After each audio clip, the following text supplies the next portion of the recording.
Zee 24 तास एक पाऊल पुढे।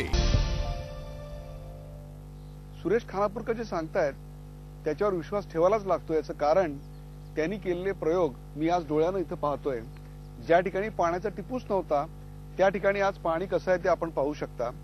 खानापूरकर साहेब, मला सांगा, महाराष्ट्राच्या 35 जिल्ह्यातल्या भूस्तराची नेमकी रचना काय आहे? मी मध्यंतरी आता बोलताना आपल्याला सांगितलं की या सगळ्याच्यामध्ये आपल्याला भूस्तराचा अभ्यास करणं आवश्यक आहे। त्याशिवाय जलसंधारणाचं कुठलंही काम करणं योग्य होणार नाही। आपल्या महाराष्ट्रात 3 प्रकारच्या भूस्तररचना आहेत प्रामुख्याने। त्यातली सगळ्यात मोठा जो भाग आहे त्याला मी डेक्कन बेसाल्ट म्हणतो, ज्याला ज्वालामुखीपासून तयार झालेला दगड। कशा प्रकारचा आहे हा दगड? हा जसा ज्वालामुखी बाहेर आला, लावा बाहेर आला आणि तो थंड झाला तो दगड हा आहे। तिथे आपण आता ज्या नागपूरपासून मुंबईपर्यंत हाच दगड आहे। 81% दगड हा पूर्ण महाराष्ट्रात हा दगड आहे। दुसरा भाग असा आहे की तो फक्त 6 जिल्ह्यामध्ये आहे। ते वेगळं फॉर्मेशन आहे, वेगळी भूस्तररचना आहे। ती अकोला, अमरावती, बुलढाणा, धुळे, जळगाव, नंदुरबार या जिल्ह्यात तापी आणि पूर्णेच्या दोन्हीकडचा जो भाग 20 किलोमीटर, तो भागामध्ये 1000 फुटापर्यंत, कुठे 500 फुटापर्यंत, कुठे 300 नुसती मातीच लागते। त्याचे कारण नेमकं काय होतं? माती लागते म्हणजे कारण असं की हा पूर्ण 400 किलोमीटर बाय 40 किलोमीटर हा जो भूभाग आहे, म्हणजे अमरावती ते नंदुरबार पर्यंत, हा 1.5 लाख वर्षापूर्वी अंदाजे 1000 फूट खाली पडून गेला होता आणि तो पुन्हा गाळाने भरून गेला। पण भरताना झालं काय की त्याच्यामध्ये लेयर्स तयार झाले। पिवळी माती, वाळू, पिवळी माती, वाळू, अशा अंदाजे 30 लेयर त्यात तयार झाले। किती? 30 लेयर? 30 लेयर आहेत, 30 वाळूचे, 30 पिवळ्या मातीचे। या पिवळ्या मातीचं आणि याचं वैशिष्ट्य काय आहे मला सांगा? ही पिवळी माती ही इम्परियस आहे, म्हणजे ही पाणी खाली जाऊ देत नाही त्या प्रमाणात। अगदी नाही की बरोबर थोडंसं पाणी जाते म्हणा मुश्किल गेलं तर। पण झालं काय की गेल्या 1.5 लाख वर्षात जे काही थोडंफार पाणी जात होतं त्यामुळे सगळे 30 वाळूचे थर पूर्ण 100% संपृक्त झाले। वाळूच्या स्तरामध्ये पाणी साठवायची क्षमता किती असते? प्रचंड आहे। त्याच्यामध्ये आहे 30% साठवण क्षमता आहे। म्हणजे 100 घनफूट वाळूवर जर पाणी टाकलं आपण तर अंदाजे 30 घनफूट पाणी तो घेऊ शकतो। तर आपण हा जो डेक्कन बेसाल्ट सांगितला आहे हिच्या सुद्धा असे थर आहेत। त्याचे वैशिष्ट्य आहे तिथे सुद्धा मुरुम लागतो, दगड लागतो, पुन्हा मुरुम लागतो, पुन्हा दगड, अशी 37 थर भुसावळजवळ आहेत। सह्याद्रीकडे जास्त असतील, नागपूरकडे कमी आहेत, असं ते कमी कमी होत गेले आहेत। इथे सुद्धा हा जो वरचा थर आहे मुरुमाचा ते आमचं पाण्याचं घर आहे। त्याला मी इंग्रजीमध्ये ॲक्विफर म्हणतो। ॲक्वा म्हणजे पाणी, ॲक्विफर।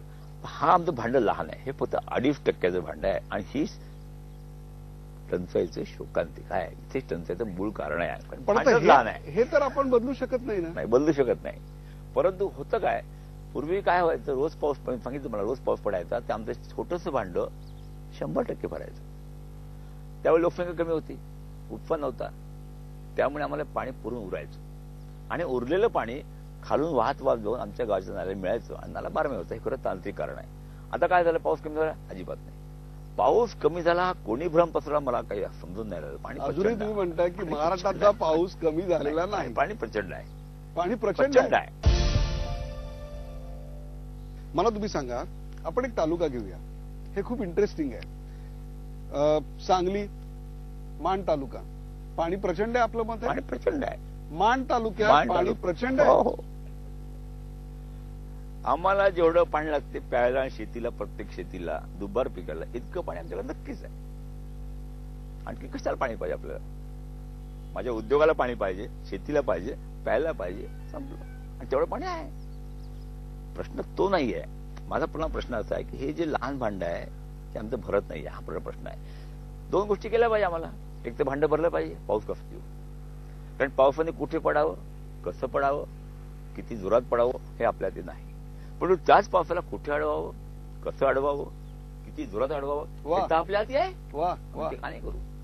ते जर केलं असतं तर माझं स्टेटमेंट आहे, 250 मिलीमीटर पाऊस पडला आणि तो मी नीट अडवला माझ्या पद्धतीने, तर महाराष्ट्रात टँकर लागणार नाही। महाराष्ट्रात टँकर लागणार नाही।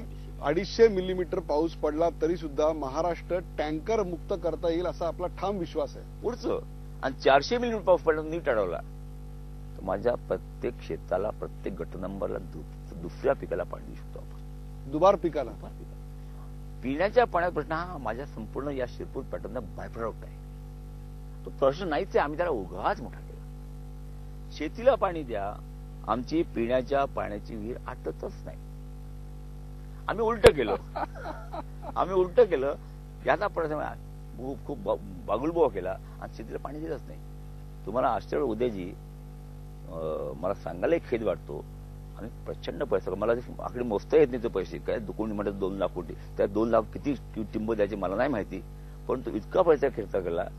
सॉरी टू से, माझी माहिती अशी आहे की आम्ही आता 14% बागायत करतो महाराष्ट्रात सरासरी. ती सरासरी बागायत आहे, म्हणजे कुठे 3% आणि कुठे 35% असेल. 86% जमीन कोरडो आहे. ते वर पाहतात पाऊस कधी येईल.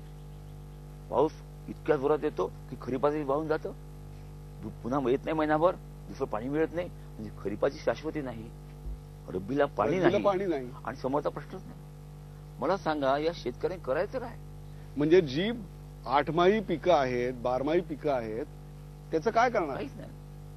परंतु ह्याचा जर नीट विनियोग केला आपण, मी पुन्हा तुम्हाला सांगतोय, पाणी प्रचंड आहे, विनियोग केला तर 400 मिलीमीटर पाऊस कसाही पडवतो.